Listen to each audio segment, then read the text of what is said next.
자, 분위기 바꿔보도록 하겠습니다. 옛 이웃의 흉기난동 제목만 봐도 으스스합니다. 이담 아나운서.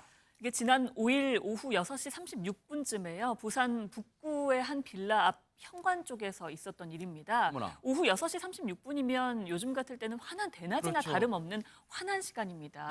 인적도 많을 거 아니에요, 네. 네, 근데요. 여기 40대 남성이 이제 반려견과 함께 산책에 나서고 있는데 이 현관에서 벼란간에 60대 남성이 40대 남성의 흉기를 휘두릅니다. 어머나.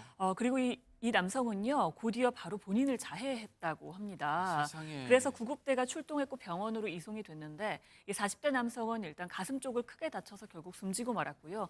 60대 남성, 가해자인 60대 남성도 자해를 했다고 했잖아요. 그래서 중태에 빠졌다고 합니다. 당시에 이 현장에는 초등학생 딸이 있었던 것으로 알려졌습니다. 현장을 목격했다고 하고요. 심지어 이 60대 남성이 이 초등학생 딸에게도 40대 남성의 딸입니다. 딸에게도 흉기를 휘둘렀다고 합니다. 어머나. 이들은요, 대체 무슨 관계일까 했는데 과거에 아래 윗집 살던 이웃이었다고 합니다. 허허. 지금 당시에 피해자는요, 숨졌어요, 지금. 피해자는 반려견과 산책을 하러 나서던 길에 저렇게 흉기 피습을 당해 결국 숨졌는데, 아니 어떻게 한때 이웃에 살았던 사람들이 이런 일을 할 수가 있어요, 전현 변호사님. 네, 그리고 이 사건을 보면서 더 안타까운 점이 있습니다. 물론 이렇게 중태를 하고 습격을 받은 아버지도 문제가 굉장히 심각하지만, 피해가 심각하지만 이 초등학생 딸이 그 현장을 이제 목격을 한 거죠. 그리고 공격을 했던 이웃이 딸에게도 흉기를 휘둘렀다고 합니다. 이 딸이 달아나서 집으로 피신해서 119에 신고를 해서 병원 치료 중이라고 하는데요. 다행히 생명에 지장이 없는 것으로 전해지고 있습니다. 그러나 저 현장을 목격한 데다가 너무나 끔찍한 상황을 겪었기 때문에 아마 심리적으로 굉장히 크게 충격을 받은 것으로 지금 전해지고 있는데요.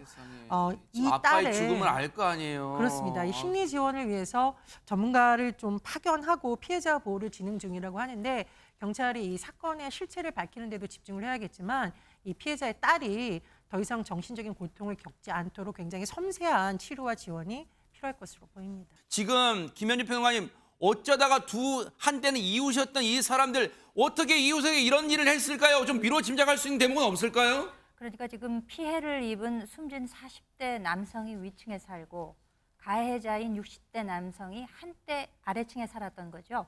그런데 그 40대 남성이 발코니에서 반려견을 키웠던 모양입니다. 그러니까 아무래도 소음이나 냄새 이런 문제가 있어서 자주 아랫집 윗집 간에 갈등 요소가 있었던 것으로 보입니다. 그래서 다툼이 있었다는 주민의 진술을 이미 경찰이 확보한 것으로 보이고요. 그런데 이 해당 가해자는 22년 10월에 이사를 갔지만 네. 그 함께 살던 지인은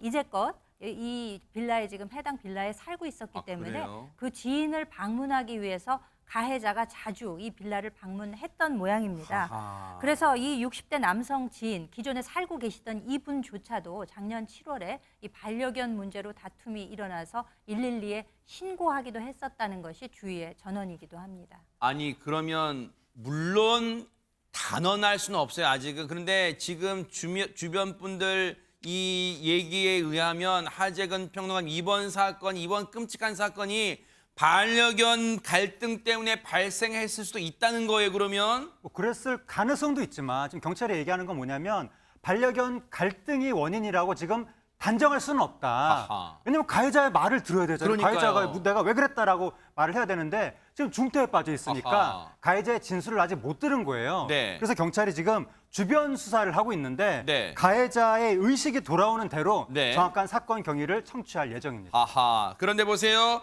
혹시 이 이제 반려견 갈등은 주변 분들이 봤을 때 이러한 일이 있었다. 물론 이제 그건 정황일 수 있지만 이번 흉기 공격은 뭔가 박성배 변호사님, 또 다른 이유로 인한 계획 범죄 가능성은 없을까요? 어떻습니까? 경찰은 일단 이 60대 남성이 사건 당일에 빌라 인근 채소 가게에 들렀다가 이 빌라로 자리를 옮기는 과정에서 마침 반려견과 함께 외출하는 40대 남성을 만나서 범행한 것으로 추정되고 있습니다. 이 상황 자체만 보면 그 자리에서 다툼을 벌인 끝에 그동안의 갈등이 폭발한 우발적 범행으로 볼 가능성이 높아 보이지만 다만 이 피의자가 우연히 이 장소에 들른 것이 아니라 지인이 여전히 거주 중인 과거 자신의 집에 자주 방문한 만큼 계획적인 범행 가능성을 배제하지는 못할 것 같습니다. 아하. 이 경찰은 이 피의자를 살인 혐의로 입건하고 휴대전화를 포렌식하는 한편 이 범행에 사용된 흉기의 출처를 조사하고 있는데 네. 그 외에도 주변 인물들과의 대화 내용, 사건 발생 수일 전부터 피의자의 행보를 전반적으로 파악할 필요가 있어 보입니다. 지금 60대 가해자는 현재로서는 뭔가 자해를 시도해서 범행 이후에 의식이 없는 상황이니까 일단은 현재로서는 치료에 집중해야겠죠. 일단 치료 다 받은 다음에 의식이 돌아오면 반드시 이 범행 동기 밝혀내야 될 것 같습니다. 너무너무 충격적인 그런 사건이었습니다.